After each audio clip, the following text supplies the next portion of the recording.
వి gold trusted gold buyers. మీరు తాకట్టు పెట్టిన బంగారాన్ని విడిపించి ఈ రోజు ఉన్న మార్కెట్ ధరకు కొనబడును.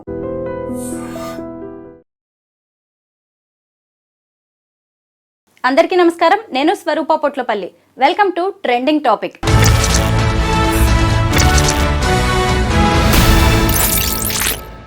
ఇరవై ఏడేళ్ల తర్వాత హస్తిన అసెంబ్లీపై కాషాయ జెండా ఎగిరింది. మొత్తం ఢిల్లీ 70 అసెంబ్లీ సీట్లలో 48 సీట్లను బీజేపీ కైవసం చేసుకుంది. ఆప్ 22 సీట్లకే పరిమితమైంది. ఏకంగా సీఎం, డిప్యూటీ సీఎం ఇద్దరు ఘోర పరాజయం పాలయ్యారు. అసలు ఒకవైపు చూస్తే అక్కడ ఢిల్లీలో ఆప్ ఓటమికి, ఇక్కడ తెలంగాణలో బీఆర్ఎస్ ఓటమికి కొన్ని లింకులు, కొన్ని దగ్గరి సంబంధాలైతే కనిపిస్తూ ఉన్నాయి.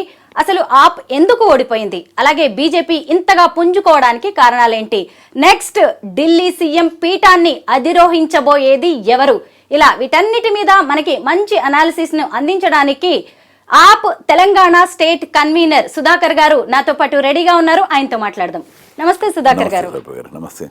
ఆప్ ఘోర పరాజయం పాలైంది. ఈ మాట అనడానికి మనం ఆలోచించాల్సింది కూడా లేదు. ఇప్పటికే మీ పార్టీలో దీని మీద అనాలిసిస్, రివ్యూ జరుగుతుంది కదా. మీ పార్టీ ఓటమికి గల కారణాలు ముఖ్యంగా ఏంటంటారు? మేము పరాజయం అనుకోవట్లేదండి. ఇదేంటంటే కర్ణుడి చావుకి 100 కారణాలు అన్నట్టుగా, ఒకటేంటంటే మన సొసైటీలో మంచి వాళ్ళకి స్థానం ఉండదు. ఎందుకంటే ఎంత వాళ్ళు ఎంత చెప్పినా కానీ మంచి వాళ్ళది చెప్పడానికి ప్రయత్నాలు చేసినా ఎక్కదు అది. ఇక్కడంటే సోషల్ మీడియా లేదా మీడియా చాలా పవర్ఫుల్గా పనిచేస్తూ ఉంటుంది. ఇక్కడ ఏంటంటే ఎప్పుడు లేనటువంటి రాజకీయాలు ఇచ్చింది కేజ్రీవాల్ గారు. ఇక్కడ మీరు ఘోర పరాజయం అంటున్నారు కదా, నిజానికి పరాజయం మాది ఒక 2%, ఎంతకంటే ఎక్కువ ఓట్లు తేడా లేదు. ఒక 50-60 వేలు ఓట్లు వచ్చింటే మళ్ళీ టిల్ట్ అయిపోయేది. అది తర్వాత సీట్ల తేడాకు వచ్చేటప్పటికి మన దగ్గర ఏంటంటే దామాషా పద్ధతి కాదు, ప్రపోర్షన్ రేషియో ఓటింగ్ కాదు. ఇప్పుడు మన శ్రీలంకలో సగం ఓటింగ్ అట్లా జరుగుద్ది, ప్రెసిడెంట్కి జరుగుతుంది. ఇప్పుడు కనుక సీట్లు కనుక పార్టీ కనుక జరుగుంటే కనుక సీట్లు మా ఎక్కువ వచ్చిండేవి, అప్పుడు మా దగ్గరకు వచ్చేసాయి. కాబట్టి ఏంటంటే అట్లా జరగలేదు. సరే, ఎనీహో దాని మీద మళ్ళీ మాట్లాడినా ఒకటి ఏంటంటే, ఇక్కడ మేము వచ్చింది అధికారం కోసం రాలేదు కేజ్రీవాల్ గారు. ఎందుకంటే earlier I was in communist party. నేను కూడా అక్కడ అధికారం కోసం ఎప్పుడు పనిచేయలేదు. దాదాపు 48 సంవత్సరాలు ఏం పదవులు లేకుండా పనిచేసిన వాళ్ళం, సొసైటీ కోసం చేసిన వాళ్ళమే. ఈయన గురించి ఆకర్షించబడి నేను ఇటు వచ్చాను. ఎందుకంటే ఇది కూడా అట్లాగే పనిచేస్తుంది. కమ్యూనిస్ట్ పార్టీలు కాస్త తగ్గిపోయినాయి, ముక్కలు చెక్కలైపోయినాయి. ఎందుకంటే కమ్యూనిస్ట్ పార్టీలు కలిసి ఉంటే బీజేపీ వచ్చి ఉండేది కాదు. సరే, ఎనీహో అదొక పెద్ద స్టోరీ అనుకోండి. 22 కమ్యూనిస్ట్ పార్టీలు అయిపోయినాయి. సో ఇక్కడ ఏంటంటే ఇది కూడా సేమ్ అలాగే పనిచేస్తున్నాడు ఆయన. మంచి చదువుకున్నవాడు, ప్రజలు కట్టిన పనులు ఏదైతే కాన్స్టిట్యూషన్ మనం అనుకున్నామో ఆ కాన్స్టిట్యూషన్ని కరెక్ట్గా ఇంప్లిమెంట్ చేయించడానికి ఎడ్యుకేషన్ అండ్ హెల్త్. ఎందుకంటే ఎడ్యుకేషన్ మీద పెట్టుబడి ఇమీడియట్గా ఓట్లు రావు, అది దేశ అభివృద్ధి పనికి వస్తాయి. హెల్త్ ఆఫ్ కోర్స్ ఇమీడియట్గా మనకు పనికి వచ్చినా ఈ రెండింటిని కాన్సన్ట్రేట్ చేసి, అది కాన్స్టిట్యూషన్ ఇచ్చింది, అది మనకి అంబేద్కర్ గారు మనకి ఇచ్చింది. అందుకే పనులు కడతాం. ఇప్పుడు పన్నులు ప్రతి ఒక్కరు ఇప్పుడు ఏదో ట్యాక్స్ రాసి కట్టేటోళ్ళే కాదు, మనకు ప్రతి ఛాయ్ తాగితే కూడా దాంట్లో పన్ను కడతాం. ప్రతి ఒక్కరు దేశంలో ప్రతి ఒక్కరు అడుక్కునే వాడితో సహా they are paying taxes. So కాగితాల మీద కట్టే పన్ను వేరు, మన వెనక బ్యాక్గ్రౌండ్ చేయలేదు. ఈ పనులన్నీ ఎవరి కోసం అంటే అభివృద్ధి కోసమే. ఎడ్యుకేషన్ అంటే అందరూ ఈక్వల్ కాదు కదా, మన దగ్గర కింద బడుగు వర్గాలు, బలహీన వర్గాలు చాలా ఉంటాయి, బీసీలు కింద వర్గాలు, అందరికీ సరైన ఫెసిలిటీస్ ఇవ్వడానికి మనం పనులు కడతాం. ఆ పనులు ఈయనైతే చూసింది ఏంటంటే, ఎందుకంటే 2000లో ఈయన బయటకు వచ్చి రాజీనామా చేసి ఢిల్లీలో స్లమ్ ఏరియాలు తిరిగాడు ఆయన. ఎందుకంటే ఢిల్లీలో చాలా స్లమ్ ఏరియాలు, ఎందుకంటే దేశంలో ప్రతి ఒక్కడు ఢిల్లీలో బతకాలని ప్రయత్నం చేస్తుంటాడు. ఈ రోజు కూడా కనీసం 5000 మంది అక్కడ దిగుతారు బతకడానికి ప్రతిరోజు. వీళ్ళందరూ రోడ్ల మీదకి వచ్చేస్తారు వీళ్ళంతా. సో అట్లా ఆయన చూసిన తర్వాత వీళ్ళందరికీ ఏదైనా చేయాలి అని చెప్పి ఒక 10 సంవత్సరాల పాటు రోడ్ల మీద పడి తిరిగాడు ఆయన. రైట్ టు ఇన్ఫర్మేషన్ యాక్ట్ పట్టుకొచ్చాడు. అలా ఒక పరివర్తన సంఘాలు పెట్టాడు. ఆ టైంలో అన్నా హజారే గారు వచ్చారు. అన్నా హజారే మూమెంటు తర్వాత మిగతా వాళ్ళందరూ కలిసి చేయడం, తర్వాత నిర్భయ కేసు రావడం, అక్కడ చాలా పెద్ద ఇబ్బందులు కావడం, వీటన్నిటిని చూసిన తర్వాత ఒక పెద్ద మూమెంట్ వచ్చింది దేశంలో. వేల మంది రోడ్ల మీదకి వచ్చారు. అప్పుడు రాజకీయ నాయకులు ఏం చేశారంటే ఛాలెంజ్ చేసింది, నీకేం తెలిసా రాజకీయాలు అసలకు, నువ్వేమో ఈ జన్లోక్పాల్ బిల్లు అంటావు, ఆ బిల్లు అంటావు, నువ్వు రాజకీయాలకు రా, నీకు తెలుస్తుంది అని చెప్పి అందరు తొడగొట్టారు. ఈయన అన్నాడు, అది ఎట్లా మనకెందుకు అధికారం, అసలు ఎందుకు, మీరు ఇంప్లిమెంట్ చేయండి అని అందరిని అడిగిండు ఆయన. ఆ టైంలో మీరు చూడండి మొత్తం అంతా everything he tried is level best, but nobody is ready to implement that. అవినీతిని నిరోధించడానికి కానీ రాజ్యాంగంలో ఉన్న ఎడ్యుకేషన్ మీద కాన్సన్ట్రేట్ ఎవరు రాజ్యాంగం లేకుండా. అప్పుడు దే ఫార్మ్డ్ ఏ పార్టీ. అప్పుడు ఈయన అన్నా హజారే వ్యతిరేకించాడు, వద్దు మనకెందుకు రాజకీయాలు అన్నాడు. కానీ అక్కడ ఓడ్చాలి అంటే దాంట్లో దిగాల్సిందే. ఇప్పుడు చెత్తను ఓడ్చాలి అంటే చెత్తలో దిగాలి, చెత్తలో దిగకుండా పక్క నుంచి వెళ్దామంటే వెళ్ళదు. సో ఆ పాలసీ మీద ఆయన అప్పుడు పార్టీ పెట్టి రావడం జరిగింది. అప్పుడు ఆయన ఎన్నికల్లోకి వెళ్ళినప్పుడు ఇంతకుముందు 27 సీట్లు వచ్చినాయి, బీజేపీకి 30 సీట్ల పైన వచ్చినాయి, వీళ్ళకి దీనికి ఎవరికి అధికారం రాలి హంగ్ వచ్చింది. వచ్చేటప్పుడు కాంగ్రెస్ సపోర్ట్ చేసి ఫామ్ చేయడం జరిగింది. ఆ టైంలో కొన్ని ప్రయత్నాలు చేశాడు ఆయన. ఒక 6 నెలలు ఉన్నాడు కానీ 4 నెలలు ఉన్నాడు కానీ could not able to do it. మళ్ళీ కాంగ్రెస్ వెనక్కి వెళ్ళిపోవడం. దాంతో ఆయన రాజీనామా చేసి మళ్ళీ ఎన్నికలకు కాల్ ఇచ్చినప్పుడు 1 ఇయర్ తర్వాత మళ్ళీ ఎన్నికలు పెడితే 67 సీట్లు వచ్చినాయి. ఎక్దమ్ అంటే 3 సీట్లే బీజేపీకి మొత్తం అవుట్ ఆఫ్ 70 సీట్స్. అంత అద్భుతంగా వచ్చిన తర్వాత then he started implementing the things. అప్పుడు మెడికల్ ఫెసిలిటీస్ కావచ్చు, ఎడ్యుకేషన్ మీద మంచి కాన్సన్ట్రేట్ చేయడం. అప్పుడు మున్సిపల్ వీళ్ళ చేతులు లేదు, ఎంసీడీ వీళ్ళ చేతులు లేదు. లేకపోయినా కానీ ఉన్న స్కూల్స్ని ఒక మంచి అభివృద్ధి చేసుకోవడం జరిగింది. బస్తీ క్లినిక్స్ పెట్టారు. అక్కడ ఇంకో అన్ఫార్చునేట్ థింగ్ ఏంటంటే గవర్నమెంట్ ఆఫ్ గవర్నమెంటే ఢిల్లీ చేతిలో ఉంటుంది. అక్కడ ల్యాండ్ కానీ పోలీస్ కానీ తర్వాత అడ్మినిస్ట్రేషన్ కానీ వీళ్ళ చేతిలో ఉండదు. అడ్మినిస్ట్రేషన్ అంతా మళ్ళీ ఎల్జీ గారి చేతిలో ఉంటుంది. అంటే ఒక సపోజ్ ఈయన కార్ డ్రైవర్ను కూడా నువ్వు కార్ ఇక్కడ ఆపు అంటే ఆయన ఆపను అంటే ఈ కాంట్ డూ ఎనీథింగ్, రిమూవ్ చేయలేడు ఆయన్ని. అది ఎల్జీ చేతిలో ఉంటుంది ఆయనదంతా. సో అయినా కానీ వాళ్ళు కష్టపడి అక్కడ క్లినిక్లు పెట్టడం, హెల్త్, ఎడ్యుకేషన్ అని నువ్వు కాన్సన్ట్రేట్ చేస్తే ఆఖరికి ఎడ్యుకేషన్ మోడల్ చూడటానికి ట్రంప్ వాళ్ళ వైఫ్ కూడా వచ్చింది. ఇప్పుడు న్యూయార్క్ టైమ్స్లో ఫస్ట్ పేజీలో వేశారు. ఇప్పుడు పిచ్చి పిచ్చిగా వేయరు కదా, ఒక చోట జరిగితే వేయరు. అమెరికా వాళ్ళు వేశారు, న్యూయార్క్ టైమ్స్లో వేయారంటే కనుక ఆ తర్వాత ఇంకా డెవలప్ చేసి 5 సంవత్సరాలు అద్భుతంగా చేసిన తర్వాత అగైన్ మళ్ళీ ఎన్నికల్లో మళ్ళీ గెలవడం జరిగింది. అక్కడి నుంచి మోడీ గారికి కొంచెం భయం పట్టుకుంది. ఎందుకంటే దేశంలో ఒక ఆల్టర్నేటివ్ ఒక పద్ధతి కనపడుతుంది. ఢిల్లీ పీఠంలో నేనుండి నా సీటు కింద ఒక ఏదో కొత్త పార్టీ పెరిగిపోతూ ఉంది, రేపు పొద్దున నాకు అధికారంలోకి అడ్డం వస్తుందేమో అని భయంతో ఏదో పద్ధతులు దీన్ని ట్రై చేస్తూనే వచ్చారు. వాళ్ళు ఏం చేసినా చేయలేకపోయారు. కానీ వాళ్ళకి దొరికింది లిక్కర్ స్కామ్. ఆ లిక్కర్ స్కామ్ పట్టుకొచ్చి ఏదో పద్ధతులు ఇరికిద్దామని ప్రయత్నాలు చేశారు. ఫన్నీ ఏంటి చెప్పన్నాను మీకు. ఇక్కడ 2021 నవంబర్ 21 నాడు న్యూ లిక్కర్ పాలసీని ఇంప్లిమెంట్ చేశారు. ముందు పబ్లిక్లో పెట్టారు. ఆ డొమైన్లో పెడితే దాదాపు 1400 సజెషన్స్ వచ్చినాయి. ఆ తర్వాత 6 సజెషన్స్ అప్పుడు అనిల్ బైజల్ గవర్నర్ ఉండే, ఆయన ఇచ్చాడు సజెషన్స్. లేదు దీంట్లో కొన్ని మార్పులు చేస్తే నేను సంతకం పెడతానని. Anil Baijal is belong to the BJP party. ఇచ్చిన తర్వాత ఎన్ని వేసిన తర్వాత నవంబర్ 21 నాడు 2021లో దీని సంతకం పెట్టింది అనిల్ బైజల్. ఆ తర్వాత ఇంప్లిమెంట్ అయింది, సొంతంగా చేసింది కాదు. అనిల్ బైజల్ గవర్నర్ పెట్టాడు. అంటే నిజానికి ఈ కేసులో ఆయన కూడా ఉండాలి, బట్ అది జరగలేదు. జరగకుండా అది ఇంప్లిమెంట్ చేసుకుంటూ వచ్చారు. నిజానికి అక్కడ ఏంటంటే 10 లక్షలు ఉన్న లైసెన్స్ ఫీజుని 6 కోట్లు చేశారు. అంటే గవర్నమెంట్ రెవెన్యూ పెంచారు అక్కడ. ఇప్పుడు అదే లిక్కర్ పాలసీ ఈ రోజు కూడా హర్యానాలో నడుస్తుంది, ఈ రోజు కూడా పంజాబ్లో నడుస్తుంది. అక్కడ లేని ప్రాబ్లం ఇక్కడికి ఎందుకు వచ్చింది అంటే అడ్మినిస్ట్రేషన్ వాళ్ళ చేతిలో ఉంది. అక్కడి నుంచి వాళ్ళకి కరప్షన్ ఉంటుంది. ఎందుకంటే ఈ లిక్కర్ స్కామ్లో లిక్కర్ గోడౌన్లలో చాలా కరప్షన్ ఉంటుంది. ఆ డబ్బులన్నీ వీళ్ళకి మిస్ అయిపోయినాయి. దాంతో వీళ్ళు తిరగబడి గవర్నమెంట్ ఆఫీసర్స్ నుంచి తిరగబడ్డారు గవర్నమెంట్ మీద. అప్పుడు కేసు పెట్టడం జరిగింది. ఆ కేసు పెట్టిందని ఫైల్ చేశారు. నిజానికి ఇప్పుడు వరకు 100 కోట్లు అని చెప్పి ఇన్నిసార్లు గొంతు చించార్చుకున్నారు. దాదాపు ఒక 120 మందిని అరెస్ట్ చేశారు, 5గురిని జైళ్ళలో పెట్టారు, 2 years 1 year 6 months పెట్టారు, కోట్లన్నీ తిప్పారు. 100 కోట్లు ఎక్కడ దొరికిందా? ఇప్పుడు సపోజ్ మర్డర్ జరిగింది అంటే మర్డర్ అయినడు వెంకయ్య మల్లయ్య దొరకాలి, శవం దొరకాలి, సామాన్లు దొరకాలి, పోనీ ఆ లిస్టులోనే పేర్లు ఉండాలి, ఇగో పలానా మిస్ అయ్యాడని కనపడాలి. ఇక్కడ ఏం కనపడలేదు మీకు. 100 కోట్లు అసలు ఎక్కడ పోయినాయి, ఎవరు ఇచ్చారని కూడా వాడు చెప్పలేదు. అక్కడ నేను ఇచ్చానని చెప్పలా. మీరు చూడండి, ఇక్కడ కవిత నేను ఇచ్చానని చెప్పలేదు, శరత్చంద్రని నేను ఇచ్చానని చెప్పలేదు, మాగుంట ఇచ్చానని చెప్పలేదు, ఎవరు ఇచ్చానని చెప్పలేదు. It's a matter of dialogue. ఒక కేసులు జరిగి ఉండొచ్చు అన్నది మాత్రమే. అందుకనే హైకోర్టు కూడా ఆ రోజు సుప్రీంకోర్టు కూడా అన్నది it's a matter of dialogue. 100 కోట్లు ఎక్కడ జరగలేదు, ఇది 2 నిమిషాలు కూడా ఈ కేసు ఉండదు, మీరు ప్రూవ్ చేయండి అన్నారు. బట్ అన్ఫార్చునేట్గా ఏంటంటే గవర్నమెంట్ చేతులు అన్నీ ఉన్నాయి. ఎందుకంటే ఈ ప్రభుత్వం వచ్చిన తర్వాత, బీజేపీ ప్రభుత్వం వచ్చిన తర్వాత దాదాపు 5223 కేసులు ఫైల్ చేస్తాయి ఈడీ సిబిఐలో. దాంట్లో 2000 కేసుల్లో ఉన్న వాళ్ళందరూ కూడా బీజేపీలో జాయిన్ అయిపోయారు. ఎందుకంటే బీజేపీ మోడీ గారు ఒక మాట చెప్పారు, ఈ దేశంలో ఎవరు అవినీతి పనులు నేను బయట ఉండనియను అన్నాడు. అంటే మేమేమనుకున్నాం జైల్లో పెడతాడు అనుకున్నాం, కానీ మనం అనుకున్నది ఏంటి, ఇప్పుడు చూస్తే ఆయన దగ్గర ఉన్నారు. మీరు జగన్ భుజ్బల్ దగ్గర నుంచి మొదలు పెడితే ఇక్కడ సీఎం రమేష్, కావూరి సాంబశివరావు, ఇంకా శారదా స్కామ్లో ఉన్న వాళ్ళు, హేమంత్ బిశ్వాస్ కావచ్చు, 100 మంది నేను పేర్లు చెప్తాను. ఢిల్లీ లిక్కర్ స్కామ్ లో అసలు మీ పార్టీ నేతల తప్పే లేదంటారా? నేను ఇక్కడ అదే చెప్తున్నాను. ఇప్పుడు ఉండుంటే ప్రూవ్ చేయమనండి. నేను ఇప్పుడు కూడా ఛాలెంజ్ చేస్తున్నాను. నిన్న కూడా నేను ఛాలెంజ్ చెప్పాను, 6 months లోపల you take 6 months, okay 1 year తీసుకోండి, యూ ప్రూవ్ ఇట్. ప్రూవ్ చేయలేకపోతే రీఎలక్షన్స్ పెట్టండి అన్నాను నేను. ఎందుకంటే మెయిన్ టార్గెట్ లిక్కర్ స్కామే కదా, అవినీతే కదా ఉంది అక్కడ. ప్రజలు తేల్చేశారండి, మళ్ళీ ఎలక్షన్స్ లేదు. నేను ప్రజలు తేల్చారనుకోవాలి. ఎందుకంటే ఇప్పుడు దీంట్లో ఇంత పెద్ద దాంట్లో ప్రజలు తేల్చలేదు, ఇది ప్రజలతోటి ఫోర్స్ఫుల్గా చేయించారు. ఇది ఎలా అంటే నేను చెప్తాను చూడండి. ఎందుకంటే దాదాపు ఒక 6 నెలలు 1 year 1.5 year నుంచి మొత్తం స్కీమ్ మొదలైంది. ఇక్కడ ఓట్లు కటింగ్ చేశారు, చాలా వరకు ఇంక్ రాశారు. ఇంకు రాసి ఓటు వెళ్ళనికుండా చేశారు. ముస్లిం ఏరియాలలో వాటి చాలా చోట్ల ముందుకెళ్ళి డబ్బులు ఇచ్చి క్యాష్ ఇచ్చి, మీకు తెలుసు ఇక్కడ మన దగ్గర క్యాష్ ఎట్లా నడుస్తుంది, ఇక్కడ నడుస్తుంది, ఇంతకుముందు ఢిల్లీలో ఉండేది కాదు ఆ ట్రైన్. ఈసారి అక్కడ క్యాష్ ఇచ్చి ఇంకు రాశారు, వెళ్ళనీయకుండా బెదిరించారు, ప్రామిసులు చేయించారు. చాలా వీడియోలు బయటపెట్టాం మేము అన్నీ. అట్లా డబ్బులు ఇచ్చి మార్చింది ఉంది. తర్వాత ఇంకోటి ఏంటంటే ఆమ్ ఆద్మీ పార్టీ కార్యకర్తలు ఎడ్యుకేటెడ్ అంతా ఎక్కువ, చాలామంది వీళ్ళంతా రోడ్ల మీదకి రారు. అక్కడ నేను ఎన్నికల్లో అక్కడ తిరిగి చూశాను, నేను బెదిరించారు. కేజ్రీవాల్ మీద ఎన్నిసార్లు దాడి చేసి, ఇప్పుడు వాళ్ళు గెలిచేటట్టయితే ఎందుకు దాడి చేయాలి, వాళ్ళు అవసరం లేదు కదా. కేజ్రీవాల్ మీద ఎన్నిసార్లు దాడులు చేశారు, ఎన్నిసార్లు రాళ్ళతో కొట్టారు, ఎన్నిసార్లు గలాలు పట్టుకున్నారు, అవసరం లేకుండా ఏన్ని వాళ్ళు గెలుస్తున్నప్పుడు ఏమి చేయాల్సిన అవసరం లేదు. బ్యానర్ రానివ్వలేదు. తర్వాత శీష్ మహల్ అని చెప్పి బదనాం చేశారు. ఎందుకంటే ప్రచారం చాలా చాలా సీరియస్ ప్రచారం చేయగలిగారు, దాంట్లో వాళ్ళు సక్సెస్ అయ్యారు. కొద్ది ఒట్టు టిల్టే జరిగింది. ఇంత చేసినా, సామధాన భేద దండోపాయాలు ఉపయోగించిన, అష్టదిగ్బంధం చేసిన అవి రావడం గ్రేటే. నేను వాట్ ఐ ఫీల్, నైతికంగా మేము గెలిచాం, అక్కడ నైతికంగా మేము గెలిచాం. ఎందుకంటే ఈయన అడిగింది ఏంటి, దాంట్లో ఆయన ఇచ్చిన భరోసాల్లో ట్యాక్స్ 10 లక్షలు పెంచమని అడిగాడు. వీళ్ళు ఎంత చేశారు, 12 లక్షలు చేశారు.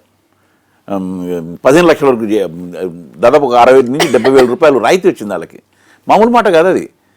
కరెక్ట్ ఎలక్షన్ టైంలో మరి బడ్జెట్ ఉంది, ఏం చేయగలుగుతాం, ఇచ్చామంటారు. ఓకే, అది కూడా బాగుంది. ఎలక్షన్ రోజు నాడు 5వ తారీఖు నాడు ఓటింగ్ పొద్దున మొదలైంది. మోడీ గారు అక్కడ నీళ్ళలో మునగడం మొదలుపెట్టాడు. ఒక్కొక్కన ఓటింగ్ జరుగుతుంది, ఒక్కొక్కన అవుతున్నాడు. మహాకుంభమేళ. నేనేమి దేవుడికో దానికో దీనికి వ్యతిరేకం కాదు. అంటే వీళ్ళు ఆడిన ఆటకాలు చెప్తున్నాను నేను. ఎందుకంటే రకరకాల పద్ధతులు అన్ని, ప్రజలంతా అమాయకులు కాదండి. అంటే నేను అనుకోనండి, ఇప్పుడు ఎట్లాగంటే ఎందుకంటే 3 సార్లు ఇదే కేజ్రీవాల్ ని అదే ఢిల్లీ ప్రజలు ఢిల్లీ సీఎం పీఠం ఎక్కించారు. అది కూడా మనం గుర్తించాలి కదా. అవును, అంటే ఒక్కటి అందుకునే కదా నేను చెప్పేది. అందుకనే ఓట్లున్నాయి, మా ఎక్కడ పోలే. కొంత పర్సెంటేజ్ టిల్ట్ అయినా అది కూడా మా ఓట్లు కట్ చేసిన. ఇప్పుడు కేజ్రీవాల్ గారు పోటీ చేసిన చోట దాదాపు 10,000 ఓట్లు కట్ చేశారు. లిస్టులు ఇచ్చాం మేము, తీసుకొచ్చి సబ్మిట్ చేసి. ఇప్పుడు డెలిషన్ పెట్టారు. ఇక్కడే కదండి, మన దగ్గర కూడా జరిగింది అది చాలాసార్లు. నేను 2018లో మేము ఎలక్షన్ కోఆర్డినేట్ చేస్తున్నప్పుడు మేము మహాకూటమి ఏర్పాటు చేసి మేము చేస్తాం. సిపిఐ టీడీపీ, తెలంగాణ జనసమితి, కాంగ్రెస్ కలిసి చేస్తున్నప్పుడు 25 లక్షల ఓట్లు తీసేశారని చెప్పి మేము పెట్టాం. అప్పుడు ఒక ఆయన మన ఐఏఎస్ ఆఫీసర్ ఉండే, పెడితే లిస్టు ఏం లేదని చెప్పి అన్నారు. మేము గొడవలు చేశాం, ధర్నా కూడా పెట్టాం. ఎలక్షన్లో అయిపోయిన తర్వాత సింపుల్గా ఆయన ఒక మాట చెప్పాడు, ఐఎమ్ సారీ. మీరు చూడండి, దాంట్లో ఐఎమ్ సారీ, తప్పు జరిగిపోయింది నాతోటి. 25 లక్షల ఓట్లు. అప్పుడు బీఆర్ఎస్ అధికారంలోకి వచ్చింది. The same thing happened here. Maharashtra జరిగిపోయింది కూడా అదే. కొత్త ఓట్లు యాడిషన్ డెలిషన్ వాళ్ళ చేతుల్లో ఉంటుంది. Nobody nose. చేయొచ్చు గవర్నమెంట్ వాళ్ళు. నేనేమి ఈవీఎంలు అంటలేదు. నేను ఈవీఎంలు నేను ఎందుకంటే ఈవీఎంలు అంతా నేనేమనుకోను దాన్ని చేయగలుగుతారని చెప్పి. ఎంత చేస్తే 4-5 చేయగలుగుతారు, అన్నీ చేయలేరు. సో ఇది ఇక్కడ మాత్రం చాలా క్లారిటీగా జరిగింది. అది అయినా కానీ పబ్లిక్, ఎందుకంటే చాలా రకాలు నేను చెప్పాను కదా, రకరకాల పద్ధతులు, సామధాన భేద దండోపాయాలను ఉపయోగించారు, క్యాండిడేట్ని ఉపయోగించారు, క్యాండిడేట్లు మార్చారు, క్యాండిడేట్లు కొన్నారు, క్యాష్ పెట్టుకున్నారు. ఇక్కడ ఏంటంటే ఒక్కటండి, ఇప్పుడు మేము కూడా ఇప్పుడు కూడా నేనేమి బాధపడట్లేదు. కేజ్రీవాల్ కూడా ఒకటే మాట అన్నారు, మేమేదో అధికారం రాలేదే అని చెప్పి అక్కసుగా మాట్లాడలేదు. మీరు అబ్జర్వ్ చేయండి, ఆయన స్పీచ్ కానీ అంతకుముందు కానీ యమునా విషయం కానీ పొల్యూషన్ విషయం కానీ నేను చేయలేకపోయాను. I tried my level best for the education. నిజంగా నేను అడుగుతానండి, ఆయన ఈ 10 సంవత్సరాల బడ్జెట్లో ప్రతి సంవత్సరం ఒక 20-24 వేల కోట్ల రూపాయలు బడ్జెట్కి పెట్టారు. 20 కాదు, 24%, అంటే దాదాపు 18,000 కోట్లు. దాని మీద ఓట్లు వస్తాయా? పిల్లల దగ్గర నుంచి ఓట్లు వస్తాయా? రావు. బట్ దేశ అభివృద్ధి పనికి వస్తాయి. But he invested it. Health గబుకు ఇమ్మీడియట్గా ఏం రాదు కదా. హెల్త్ మీకు తెలుసు, మీరు వెళ్ళారు కదా, ఉన్నారు కాబట్టి. అక్కడ ఎవరైనా వెళ్ళండి, మొహల్లా క్లినిక్ అందరికీ ఫ్రీ. దేశం నుంచి ఎవరు వెళ్ళినా కానీ, నాకు ఇక్కడ హైదరాబాద్ ఉన్న వాళ్ళు చాలామంది, జార్ఖండ్ ఈ పక్కన ఉన్న వాళ్ళందరూ ప్రాబ్లం రాగానే ట్రైన్లో వెళ్ళిపోతారు. 3 రోజులు ఉంటే ట్రీట్మెంట్ చేసుకుని వచ్చేస్తారు. హాస్పిటల్ అడ్మిషన్ మాత్రమే కంపల్సరీగా లోకల్ అది కావాలి, జనరల్ క్లినిక్ మాత్రం అక్కర్లేదు. సో అక్కడ కూడా వీలైనంత వరకు చేశారు. అది ఎవరి కోసం చేసింది అది? ఇప్పుడు ఆయన కరెంటు రెంట్కున్న వాళ్ళకు కూడా ఫ్రీ అన్నాడు. రెంట్కున్న వాళ్ళకి ఓట్లు ఉండవే, సగం మందికి ఉండవు, 90% ఉండవు. రెంట్కున్న వాళ్ళకి వాటర్ ఫ్రీ అన్నాడు. అంటే బతకడానికి ఫెసిలిటీస్ ఆయన ఇచ్చింది. ఇప్పుడు కూడా ఏంటంటే నేను పర్సనల్గా నేను ఒక గంట కొంచెం బాధపడ్డా, ఇంకో గంట నేను సంతోషపడుతున్నాను. ఎందుకంటే now he's free for the next elections.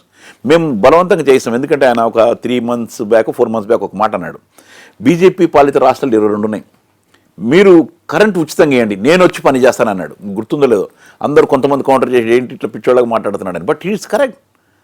ఇప్పుడు ఇది తప్పేముంది? ఇప్పుడు నేను కమ్యూనిస్ట్ పార్టీలో పనిచేసినాడు, మేమంతా మీరు ఈయనమని అడుగుతున్నాం కదా, మేము ఫోర్స్ చేస్తాం, అధికారంలో వస్తామని మేము ఎప్పుడు అనలే. కమ్యూనిస్ట్ పార్టీలు నేను ఉన్నప్పుడు కూడా ఈయన కూడా అదే అంటున్నాడు. మీరు మంచి ఎడ్యుకేషన్ ఇవ్వండి. ప్రజల పన్నులు కఠినన్ని కూడా ఇప్పుడు దాదాపు 18 లక్షల కోట్ల రూపాయలు మాఫీ చేశారండి. Not a joke, 18 lakhs crores అంటే. ఆ డబ్బులు నీకు జనాలకి ఇస్తే తప్పేమింది? మినిమం బతకడానికి. ఇప్పుడు ఉచితాలు రేవిడీలు అన్నారండి, బాగుంది, ఓకే. ఈయన ఇచ్చింది రేవిడీలు ప్రజలు కట్టిన ట్యాక్సుల్లోంచి. నీకు ఎక్కడ అప్పు చేయాలి ఢిల్లీలో ఆయన. మళ్ళీ వీళ్ళు అది కూడా అదే అనౌన్స్ చేశారు కదా మళ్ళీ వచ్చేటప్పటికి. మళ్ళీ ఈయన కూడా నేను చివరికి వచ్చి అది ఇవ్వాల్సి వచ్చింది. చాలా మంచిది, ఇవ్వనండి. ఇది మినిమం బతకడానికి కావాలండి మనిషికి. ఇప్పుడు ఏంటంటే ఇప్పుడు నేను కొంచెం గట్టిగా ఉన్నాను, ఇంకోటి చాలా వీక్ ఉంటాడు, ఇంకా వీక్ ఉంటాడు. వాడు బతకాలి అంటే కనుక నేను తిండి తింటాడు, వాడికి ఏం తక్కువ పడదు. తిండి మాత్రం సేమ్ తింటారు, సేమ్ ఫెసిలిటీస్ కావాల్సిందే, సేమ్ ఖర్చు అవుతుంది. But how you learn? So వాడి కోసం నేను కొంచెం ఖర్చు పెట్టాల్సిందే పనుల్లోంచి. ఈక్వల్ చూడాలి, మనకు అన్ని ఏళ్ళు ఒకటి ఉండవు. మనకు పాలనలో అందరి కింద వర్గాలు చూడాలి అంటే కనుక కొంత మినిమం ఇవ్వాలి, బతకడానికి ఇవ్వాలి, సోమరిపోతం చేయడానికి కాదు, మినిమం బతకడానికి. బతికేటట్టు చేయడానికి ఈ కొన్ని ఫెసిలిటీస్ ఇస్తారు. అవన్నీ చాలామంది మా మేము ట్యాక్స్ డబ్బులు ఇస్తున్నామని చెప్పి అంటారు. ట్యాక్సులు వాడు కూడా కడుతున్నాడు, అడుక్కునే వాడు కూడా కడుతున్నాడు. వాడు ఛాయ్ తాగితే దాని ట్యాక్స్ వెళ్తుంది, వాడు బస్సులు వెళ్ళినా వాడు ట్యాక్స్ కడుతున్నట్టే వాడు. సో వాళ్ళని కూడా బతికించాల్సిందే మనం. అన్ఫార్చునేట్గా మనకు రోజు రోజుకి పావర్టీ పెరిగిపోతూ ఉంది. వీళ్ళని చూసేదేవాడు, అది చూడాలని కోరుకుంటున్నాం. అందుకని నేను బయటకు వచ్చినా కానీ ఇప్పుడు నౌ వాట్ వీఆర్ ప్లానింగ్. మేము మొన్న ఇప్పుడు చెప్పిన ఫస్ట్ ఏంటంటే నేను అన్నది ముందు బీజేపీని మా మీద ఉన్న ఏదైతే ఎలిగేషన్ పెట్టారో, ఎలిగేషన్ అది ఇంతవరకు ఎక్కడ ఆరోపణ ప్రూవ్ కాలేదు. ప్రతి ఒక్కరు అటా అంటారు, అయిందట కదా అంటారు, 100 కోట్లట కదా అయింది కదా, అది ప్రూవ్ చేయండి. ఇప్పుడు నేను మామూలుగా ఈడీ సిబిఐలు రైడ్ జరుగుతానండి, నేను చాలాసార్లు చూసాను. చాలా పొద్దున కల్లా హడావుడికి వస్తారు, మిషన్లు తీసుకెళ్తారు, కౌంట్ చేస్తారు, మిషన్లు తీసుకెళ్తారు, కౌంట్ చేస్తారు, డేటాలు పెడతారు, బాక్సుల్లో ఇంత ఫైల్స్ పెడతారు. ఎన్ని సిబిఐ రైడ్ చూడండి. తర్వాత ఇట్లా ఈడీ అని చెప్పి సిఐడి అని పెట్టి క్యాష్ పెడతారు, ఇట్లా పెట్టి ఫోటోలు దిగుతారు. ఇక్కడ దాదాపు 128 మంది మీద వెళ్ళి దాడులు చేశారు, అన్ని లాకర్లు తీశారు, చేశారు. ఎక్కడన్నా ₹1 దొరికింది ఎవరికన్నా? ₹1,00,000 దొరకలేదు ఎక్కడ. తర్వాత గోవా ఎన్నికల్లో ఖర్చు పెట్టారన్నారు, చాలా బాగుంది. ఎన్నికల్లో ఖర్చు పెట్టిన ఎక్కడ పెట్టినా కానీ మినిమం ఎక్కువ ఉంటే దొరికిపోతుంది. సపోజ్ ఒక హోటల్కి పేమెంట్ చేశారనుకోండి, తక్కువ ఉండదు కదా, పెద్ద పేమెంట్ ఉంటుంది. It paid in checks. Cash దొరికింది వాళ్ళకి 19 లక్షలే, 19 lakhs ఒక మీటింగ్ ఖర్చులు అది. సో అదే అప్పుడే అన్నది సుప్రీంకోర్టు, మీరు ఏది ప్రూఫ్ ఏది అన్నారు. 100 కోట్లు మారినప్పుడు ఇచ్చోడన్నా చెప్పాలి కదా. అక్కడ ప్రూఫ్ ఎక్కడైంది తెలుసా మీకు? దాంట్లో అరెస్ట్ అయింది మాగుంట రాఘవ్ గారు, శరత్చంద్రారెడ్డి గారు. శరత్చంద్రారెడ్డిగా 5 కోట్లు ఇచ్చిన తర్వాత ఆయన బెయిల్ మంజూరైంది. బయటకు వచ్చిన తర్వాత 55 కోట్లు ఇచ్చారు. ఎలక్షన్ లిస్ట్లో ఉంది, నేను పెట్టింది కాదు అది. ఎలక్షన్ ఏదైతే ఉందో, ఎలక్షన్ బాండ్స్లో ఉందో దాంట్లో ఇప్పుడు కూడా ఉంది. దాంట్లో మాగుంట రాఘవ్ గారు ఎంపీ అయిపోయి ఇప్పుడు ఎన్డీఏతో ఉన్నాడు ఆయన. దే ఆర్ ది అరెస్ట్ అయిన లోపల 8 నెలలు ఉన్నారు లోపల వాళ్ళు. ఇప్పుడు వాళ్ళనే చెప్పారా మేము 100 కోట్లు ఇచ్చామని చెప్పి? చూడండి, వాళ్ళు కూడా చెప్పాలా. వాళ్ళు డబ్బులు ఇచ్చి బయటకు వచ్చారు అంతే. ఎందుకంటే దెర్ ఈజ్ ఎ స్కామ్ జరిగి ఉండాలి, ఇక్కడెక్కడైనా జరిగి ఉండాలి, ఆయన దగ్గర జరిగి ఉండాలి, వీళ్ళు ఎక్కడ తిని ఉండాలి, లేకపోతే మన కవిత తిని ఉండాలి. That you don't know. But అక్కడికైతే రాలేదే. బట్ ఇరుక్కున్నది మేము ఇరుక్కున్నాం పోయి అక్కడ పోయి. సుధాకర్ గారు, ఎన్నికల వ్యూహకర్త ప్రశాంత్ కిషోర్ ఈ ఆప్ ఓటమికి గల కారణాల గురించి మాట్లాడుతూ, ముఖ్యంగా అరవింద్ కేజ్రీవాల్ ఎప్పుడైతే అరెస్ట్ అయ్యారో అప్పుడే రాజీనామా చేయాల్సింది, కానీ బెయిల్ మీద బయటకు వచ్చిన తర్వాత చేశాడు, అదే ముఖ్యంగా మైనస్, దాన్ని ప్రజలు ఒప్పుకోలేకపోయారని ఆయన వ్యాఖ్యానించారు. మీరేమంటారు దీని మీద? దాని మీద ఒకటండి, ఇప్పుడు మనకు ఇక్కడ కూడా జరిగింది. మన సోబీశ్వరన అది ఆయన కూడా అరెస్ట్ అయినప్పుడు రాజీనామా చేసి వెళ్ళిపోయాడు జార్ఖండ్ది. అక్కడ సిచ్యువేషన్ వేరు. ఇక్కడ ఏంటంటే ఇక్కడ గవర్నర్ వెయిట్ చేస్తా ఉన్నాడు, అనిల్ బైజల్, వికే సక్సేనా గారు. గోతికాడ నక్కల వెయిటింగ్, హీఈస్ వెయిటింగ్. ఈయన రాజీనామా చేసేటంటే గవర్నమెంట్ కూలుస్తారు. There is option governor rule పెట్టాను. గవర్నర్ రూల్ ఒకసారి పెట్టిందంటే మా చేతుల్లో గవర్నమెంట్ పోయినట్టే. సో అందుకని ఈ డింట్ రిజైన్. అది కూడా ఎందుకు రిజైన్ చేయాలని అడిగాడు ఆయన. నేను సరి చేశాను, ఇది ఆరోపణ మాత్రమే, నీకు ఎక్కడ ప్రూవ్ కాలేదు కదా, కనీసం ఎక్కడ ఇప్పుడు కూడా ప్రూవ్ కాదు కూడా నాకు తెలుసు. I know that. ఎందుకు చేయాలి అన్నాడు. నేను అవినీతి కానప్పుడు, నేను చేయనప్పుడు ఎందుకు చేయాలి అన్నాడు. సో వేరే వాళ్ళది నేను ఎందుకు తీసుకోవాలి? అందులో మోరోవర్ మీరు ఇమ్మీడియట్గా గవర్నమెంట్ కూలకు వచ్చి గవర్నర్ని పెట్టేయగలుగుతారు. దే క్యాన్ డూ ఇట్ చాలా వెరీ ఈజీలీ. వాళ్ళకు అది ఉంది, ఎందుకంటే ఇట్స్ ఏ నేషనల్ టెరిటరీ ఉంది కాబట్టి. సో అది కానీయకుండా ఉండడానికి, ప్రభుత్వాన్ని కాపాడడానికి చేసిన ప్రయత్నంలో భాగమే అది. సో అందువల్ల ఆయన రాజీనామా చేయలేదే కానీ ఏదో పదవి కోసం అని కాదు. అందుకని రాగానే చెప్పాడు కదా, రాగానే నేను పెడుతున్నాను, నేను రాజీనామా చేస్తున్నాను, రాజీనామా చేశాడు, నేను అగ్ని పరీక్ష ఎంటర్ అవుతున్నాను అని చెప్పి ఎంటర్ అయ్యాడు ఆయన. దాన్ని చాలా క్లారిటీగా ఉన్నాడు ఆయన. దాంట్లో ఆయన స్వార్థంగా ఉంచుకుని చేసింది లేదు, దాచుకుందే లేదు. సో అందుకని ఏంటంటే సరే వాళ్ళ ఉండొచ్చు, చేసి ఉండొచ్చు, చేయపోయి ఉండొచ్చు అని, కానీ బట్ చేసి ఉంటే మాత్రం అప్పుడే కూలిపోయి ఉండేది గవర్నమెంట్, ఖతమైపోయేది. ఈ మాత్రం 40%, 43 కూడా వచ్చిండే కావు మాకు ఓట్లు, చేతిలో వెళ్ళిపోయేది గవర్నమెంట్ అంతా మా చేతుల నుంచి. ఆప్ ఓటమికి ప్రధాన కారణాల్లో కాంగ్రెస్తో కటీఫ్ అనేది కూడా ఒక ముఖ్య కారణంగా అయితే కనిపిస్తోంది. ఎందుకు అంటే చాలా చోట్ల 14 స్థానాల్లో బీజేపీ అభ్యర్థులతో పాటు పోటీ పడినప్పుడు ఈ ఆపు వాళ్ళకంటే కూడా కాంగ్రెస్ వాళ్ళకే ఓట్లు ఎక్కువగా వచ్చాయి. ముఖ్యంగా ఎక్కడైతే కేజ్రీవాల్ ఓడిపోయారో న్యూఢిల్లీ అసెంబ్లీ స్థానంలో పర్వేష్ వర్మ గెలిచారు అక్కడ బీజేపీ నుంచి. కానీ అలాగే కాంగ్రెస్ సందీప్ అనే వ్యక్తికి ఈ అరవింద్ కేజ్రీవాల్ కంటే కూడా ఎక్కువ ఓట్లు వచ్చాయి. దీని మీద మీరేమంటారు? నిజమేనండి. ఇక్కడ జరిగింది ఏంటంటే యాక్చువల్గా కేజ్రీవాల్ గారు ముందు నుంచి కూడా కాంగ్రెస్ కావచ్చు, మాయావతి కావచ్చు, దాదాపు దేశంలో ఉన్న అందరు రాజకీయ నాయకుల్ని ఆయన కామెంట్ చేశాడు, అందరు అవినీతి పరులే అని. వాస్తవాలు కూడా అందరు ఏదో పద్ధతులు ఇరుక్కునే ఉన్నారు. ఎందుకంటే రాజకీయాలంటే సినిమాలు చెప్తారు, రా అంటే రాక్షసుడు, జా అంటే జరాసంధుడు, కి అంటే కీచకుడు, యా అంటే యమధర్మరాజు. సో ఎన్ని కలిపితేనే రాజకీయాలు, అంత చేస్తేనే చేయదు. ఇప్పుడు చూడండి, ఉన్న రాజకీయ నాయకులు ప్రతి ఒక్కరు అదే పద్ధతి చేసి వచ్చిన వాళ్ళే, ఏదో ఒక పద్ధతిలో ఇరుక్కున్న వాళ్ళు, ఏదో పద్ధతిలో గొడవలు చేసిన వాళ్ళు, సృష్టించిన వాళ్ళు ఎవరన్నా కానీ, ఎవరు కాదు. ఇంక్లూడింగ్ మోడీ 2000లో అక్కడ జరిగిన మరణకాండ కావచ్చు, దాంట్లో అమిత్ షా కూడా అరెస్ట్ అయ్యాడు కదా, 10 సంవత్సరాలు జైల్లో ఉన్నాడు కదా ఆయన కూడా. 10 years back he was in jail, Amit Shah కూడా.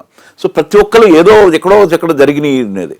బట్ ఈయన అది కాదు. మా పార్టీ కూడా చూడండి, ఇప్పటికి కూడా మాకు కమిటీలు లేవు, నేషనల్ కమిటీలు కానీ ఉండవు, ఓన్లీ కన్వీనరే ఉంటాడు మాకు.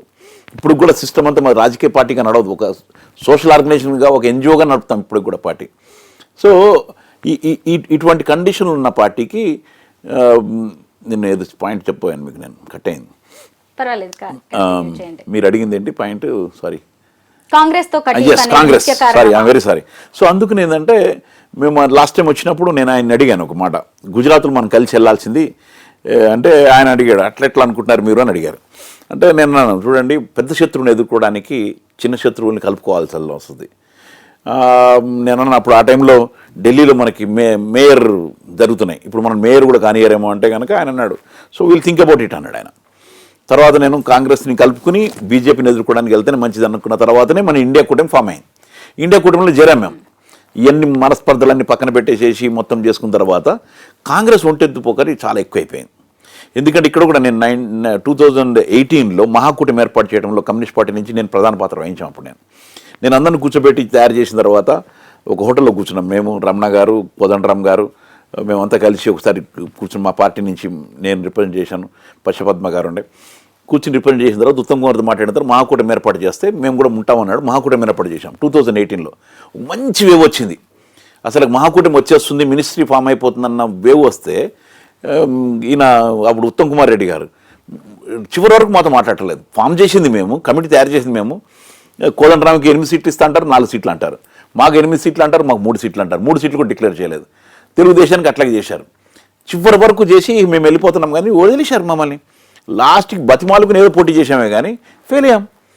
ఒంటెత్తు పోకరి నేను కాంగ్రెస్ అక్కడ పర్సనల్గా నేను చూశాను, ఆల్ ఇండియా లెవెల్లో చూశాను. మొన్న పార్లమెంట్ ఎన్నికల్లో కూడా ఆ రోజు కనుక టీం ఇండియా, మన ఈ ఇండియా టీం కనుక సరిగ్గా పనిచేసి ఉంటే ఇంకొక 50-60 సీట్లు పెరుగుండే నేషనల్ లెవెల్లో. చేయలేదు, కోఆర్డినేట్ చేసుకోలేదు. ఇక్కడ కూడా రేవంత్ రెడ్డి గారు మేమున్నాం, ఇక్కడ ఆమ్ ఆద్మీ పార్టీని కలుపుకెళ్ళలేదు ఆయన, ఉట్టి కాంగ్రెస్ ఏదో వెళ్ళిపోయింది. ఇక్కడ హైదరాబాద్ సీటు, సికింద్రాబాద్ సీటు గెలవాల్సిన సీట్, అది పనిచేయలేదు సరిగ్గా. వీళ్ళు ఎవరిని కలుపుకోలేదు, ఎవరిని కలుపుకోకుండా 4 సీట్లు బీజేపీ చేతిలోకి వెళ్ళిపోయినాయి. క్లియర్. నాకు అప్పుడే డౌట్ వచ్చింది, ఏంటి ఇట్లా బీజేపీకి వదిలిపెడుతున్నారు సీట్లని. కష్టపడలేదు. ఇదే ఒంటెత్తు ధోరణి ఆల్ ఇండియా లెవెల్లో ఉంది. ఇప్పుడు మొన్న హర్యానా ఎన్నికలు మేము అడిగాం, న్యాచురల్ అడుగుతాం కదా, ఎందుకంటే హర్యానా ఈజ్ కేజ్రీవాల్ గారి సొంత ప్లేస్ అది.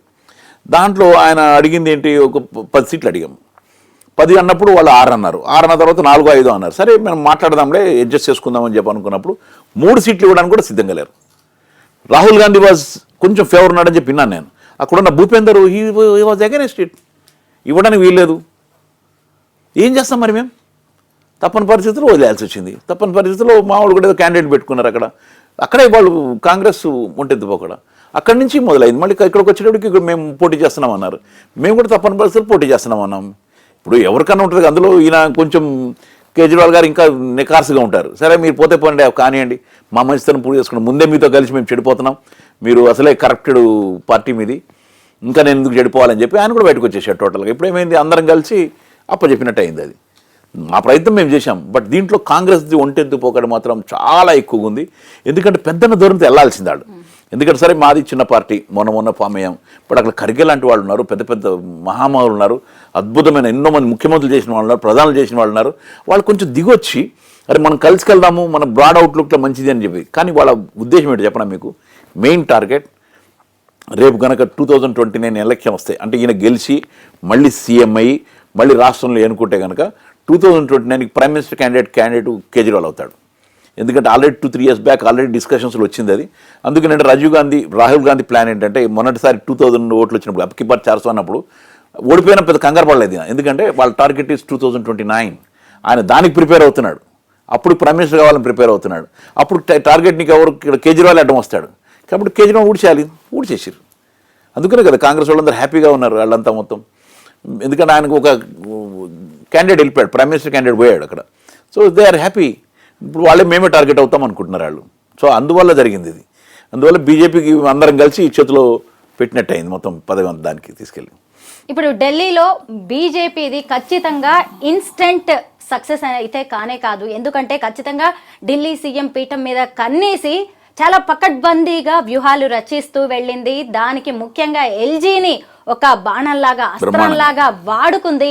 అలాగే అసలు అరవింద్ కేజ్రీవాల్ అడుగు తీసి అడుగు వేయకుండా ఆయన మీద నిఘాని ఎక్కడికక్కడ పెంచింది. ఇలా చూస్తే ఎన్నో ఉన్నాయి. మీరేమనుకుంటున్నారు బీజేపీ ఇంతగా సక్సెస్ అవ్వడానికి, విజయం సాధించడానికి కారణాలు? 100%. ఎందుకంటే నాట్ ఓన్లీ ఎక్కడండి, మొత్తం దేశంలో ఫెడరల్ వ్యవస్థని నాశనం చేసింది బీజేపీ. మొత్తం దాదాపు 9 రాష్ట్రాల్లో ప్రభుత్వాలు కోలుకొట్టింది గవర్నర్లే. ఇక అక్కడ నీ కర్ణాటకలో కూడా అప్పుడు చూశాను గవర్నర్ని, వాడు 10 రోజులు టైం అడిగితే 15 రోజులు టైం ఇచ్చాడు ఆయన, మార్చుకోని చెప్పి గుర్రాలను కొనుక్కోమని చెప్పని. ఇట్లా 8 రాష్ట్రాల్లో ప్రభుత్వాలు కోలుకొట్టింది. ఇక్కడ దాదాపు 200 పైన ఎమ్మెల్యేలను కొన్నారు.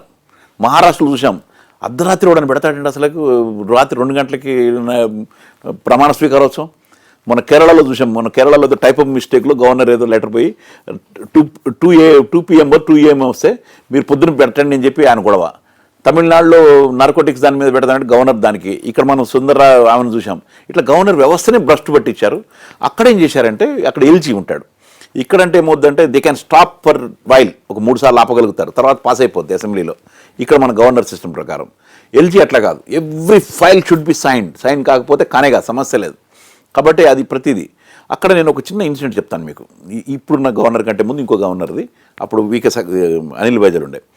ఇక్కడ ఢిల్లీలో మీకు తెలుసు కదా మొత్తం దొంగతనాలు బాగానే ఎక్కువ, కాబట్టి ఇంకా కెమెరా సిస్టమ్ పెంచుదామని చెప్పి ఒక 3 లక్షల కెమెరాలు కొత్త ఇన్స్టాల్ చేద్దామని చెప్పి అసెంబ్లీలో పాస్ చేశారు. దాన్ని గవర్నర్ గారు పంపారు, ఇమ్మీడియట్గా ఇన్స్టాల్ చేద్దాం కెమెరాలు అని చెప్పి.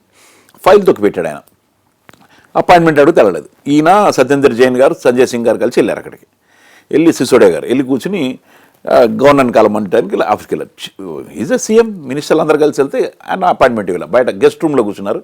లోపల గవర్నర్ ఎంతసేపు కూర్చున్నారు తెలుసా మీకు?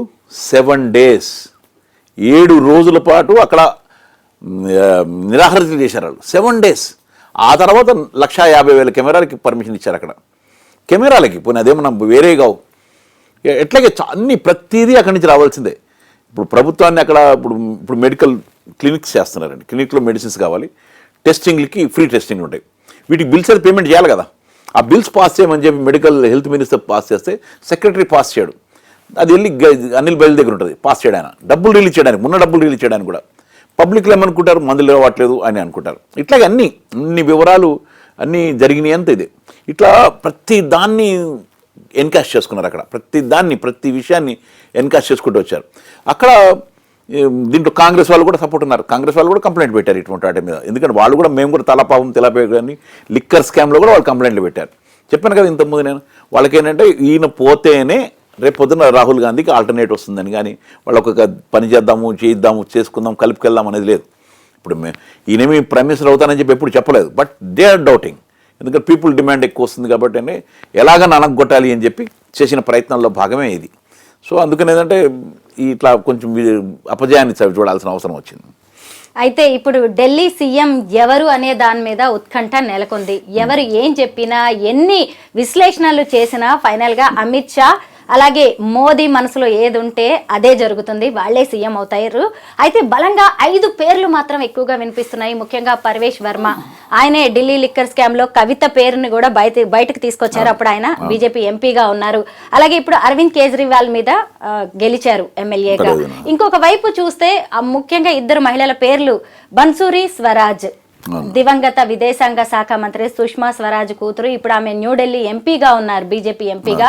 ఇంకొక వైపు చూస్తే మాజీ కేంద్ర మంత్రి స్మృతి ఇరానీ పేరు బలంగా వినిపిస్తోంది.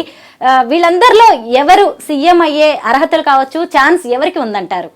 అంటే నేను పరమేశ్వర్ అని అనుకున్నాను. ఎందుకంటే కేజ్రీవాల్ గారిని అందరూ ఢిల్లీ సెంటర్ నుంచి చేశాడు, ముందు నుంచి రాజకీయాల్లో ఉన్నాడు. అంటే కంప్లైంట్ పెట్టడంలో కానీ వాటిలో కానీ కాస్త గట్టిగానే ఉన్నాడు ఆయన మొదటి నుంచి కూడా. సో మోస్ట్ ఆఫ్ ఆల్ ఆయన కావచ్చు అని అనుకుంటున్నాను నేను. ఏమైనా కానీ ఒక ట్రెండ్ కూడా ఉంది అక్కడ మధ్యలో టాక్ ఏంటంటే, అంతకుముందు ఆమె 3 సంవత్సరాలు 3 టర్మ్స్ చేసింది, తర్వాత సుష్మా స్వరాజ్ చేసింది, వీళ్ళంతా ఉన్నారు కాబట్టి అంటే చేస్తే లేడీ చేస్తే బాగుంటుందని కూడా ఏదో అంటున్నారు. కానీ ఐ డోంట్ నో టెక్నికాలిటీస్గా పార్లమెంట్ మెంబర్లు కానీ వాళ్ళు అవ్వచ్చా లేదన్నది నాకు ఐడియా లేదు.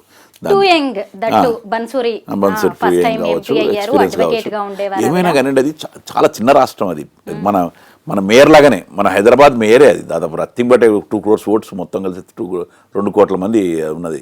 చిన్నది. అక్కడ ఎమ్మెల్యే సీట్లు కూడా మన కార్పొరేషన్ కంటే కొంచెం పెద్దగా ఉంటాయి అంతే. 1,00,000-1,50,000 ఓట్లు ఉంటాయి, అంతకంటే ఉండవు. మన దగ్గర 80,000-90,000 ఒక్కొక్క కార్పొరేషన్, కొన్ని 1,20,000 కూడా ఉన్నాయి మనకి. సో పెద్దదేం కాదు, బట్ చిన్నదైనా ప్రతిష్టాకరమైనది. గుండెకాయ లాంటిది. ఢిల్లీకి మన ఇండియాకి గుండెకాయ లాంటిది కాబట్టి న్యాచురల్గా చూస్తారు. ఇటు వచ్చింది అక్కడ కూడా ఇప్పుడు ఎంసీడీ కూడా ఉంది అక్కడ. ఇప్పుడు ఎంసీడీ మీద కూడా కన్నేశారని చెప్పి నేను చూస్తున్నాను. ఏమైనా ఎవరు చేసినా కానివ్వండి, అంటే నా పర్సనల్ ఫీలింగు, మా పార్టీ వాళ్ళ ఫీలింగ్ కూడా అదే.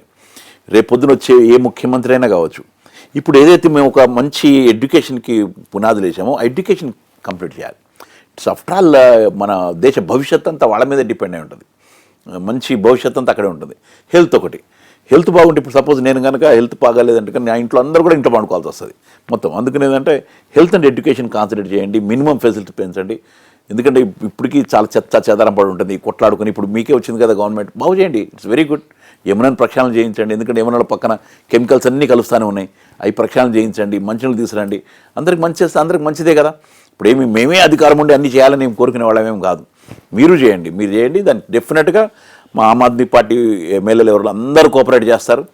అందరం కలిసి పని చేద్దాం. మీరు ఇంప్లిమెంట్ చేస్తే నెక్స్ట్ టైం మీరే ప్రైమ్ మినిస్టర్గా ఉండి, ఇప్పుడు 2 రాష్ట్రాల్లో బీజేపీ ఉంది, అక్కడ కూడా ఇంప్లిమెంట్ చేయండి. ఇదే ఎడ్యుకేషన్ సిస్టమ్, ఇదే హెల్త్ సిస్టమ్, ఇంతకంటే బెటర్ సిస్టమ్ ఉంటే చేయండి. We don't have any objection.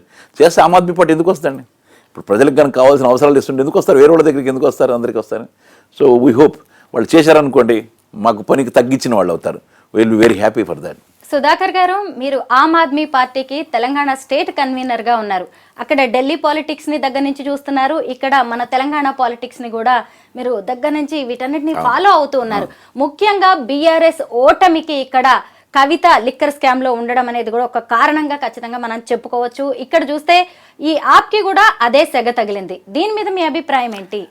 నేను లిక్కర్ స్కామ్ బీఆర్ఎస్కి అనుకోవట్లేదు. ఎందుకంటే నేను కేజ్రీవాల్ గారిని, మన కేసీఆర్ గారిని చాలా దగ్గరగా చూశాను.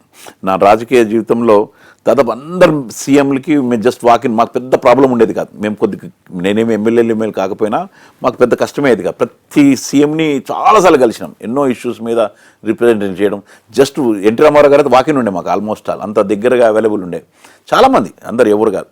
ఈయన వచ్చిన తర్వాతనే స్టార్టింగ్లో 1-2 సార్లు నేను డీబీఆర్ మిల్ సమస్య మీదనో 1-2 రిప్రజెంట్ చేశాను. కానీ ఇమ్మీడియట్గా స్మితా సబర్వాల్ని పిలిచి చేసేయండి, సుధాకర్ గారు వచ్చారని చెప్పాడు. ఆ తర్వాత ఇంతవరకు పత్తలేడు మాకు.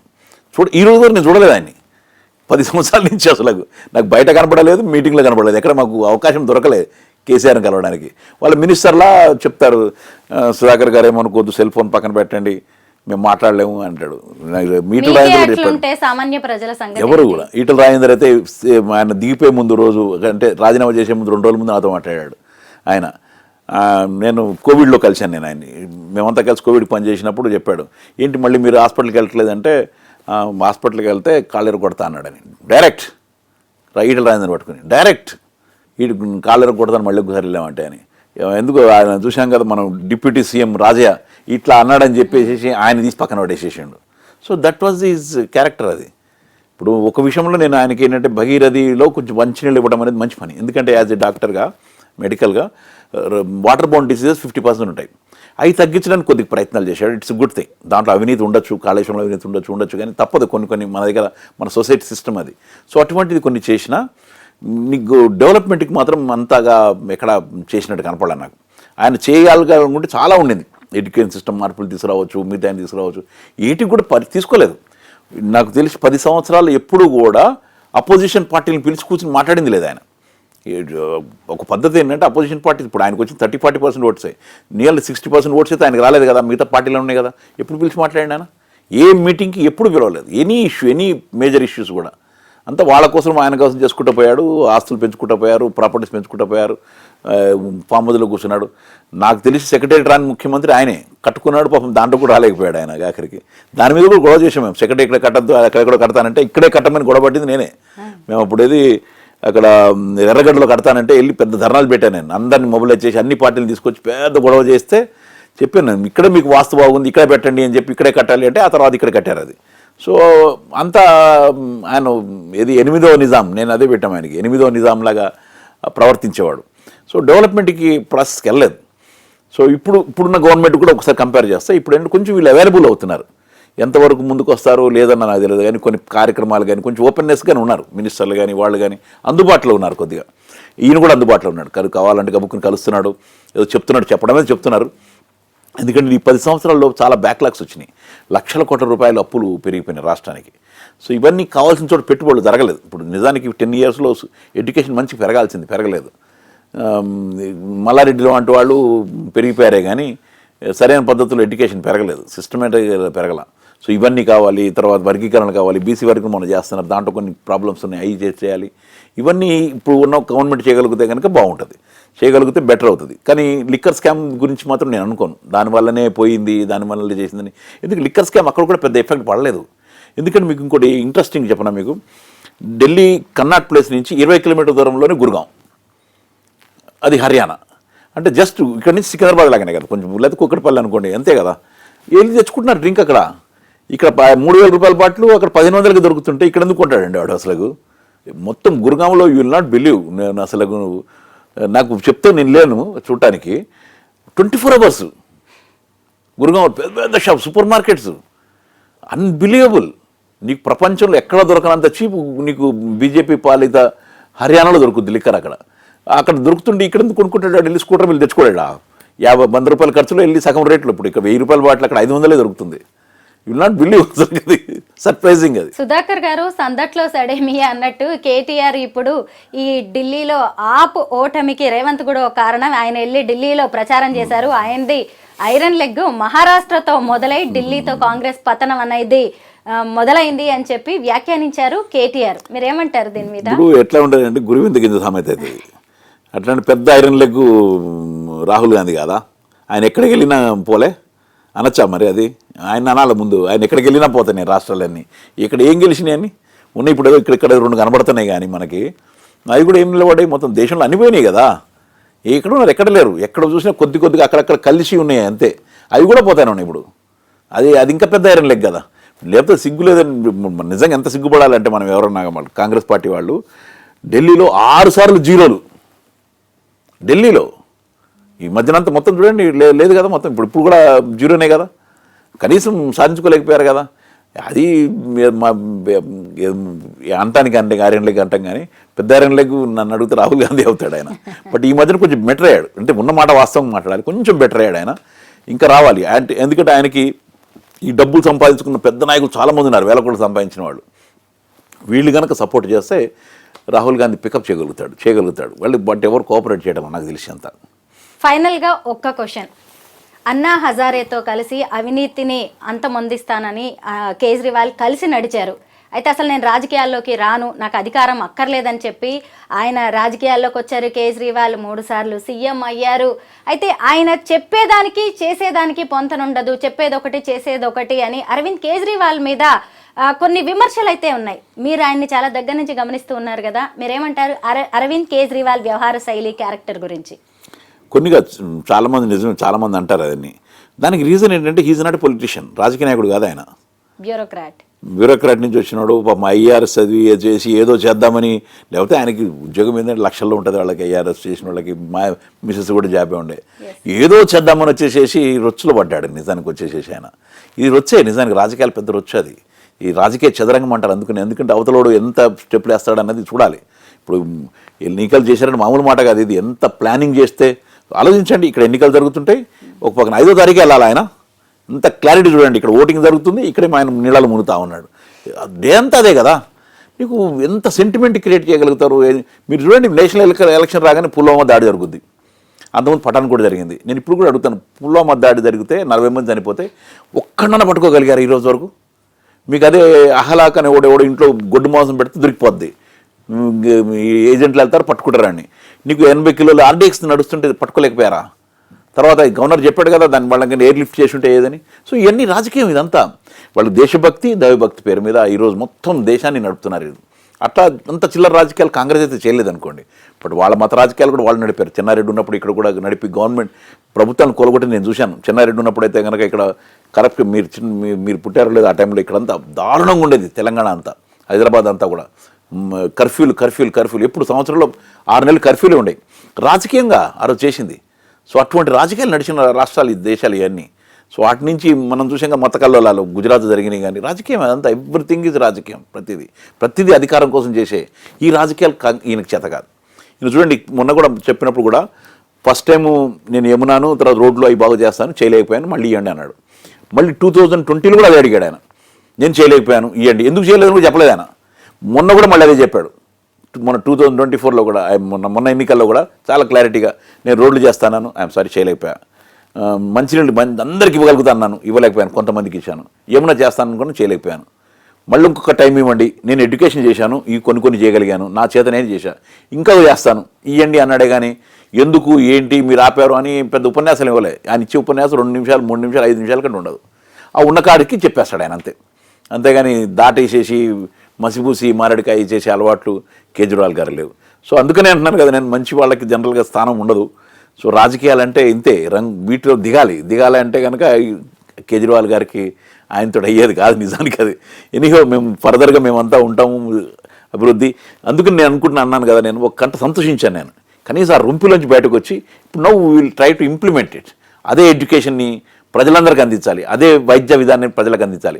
ప్రజల ఆస్తులు చూడండి, అదాని అంబానీకి నౌకాశాలు అమ్మేశారు, విమానాశ్రయాలు అమ్మేశారు, గనులు అమ్మేశారు, నదులు అమ్మేశారు, రోడ్లు అమ్మేశారు, రైల్వేస్, డిఫెన్స్ అన్నీ అదానికి వెళ్ళిపోయింది. ప్రతిదీ మీరు ఇక్కడ అదాని ఏరోస్పేస్ దగ్గర చూడండి, everything is in under control of Adani. మన ఆస్తులు ఎన్ని?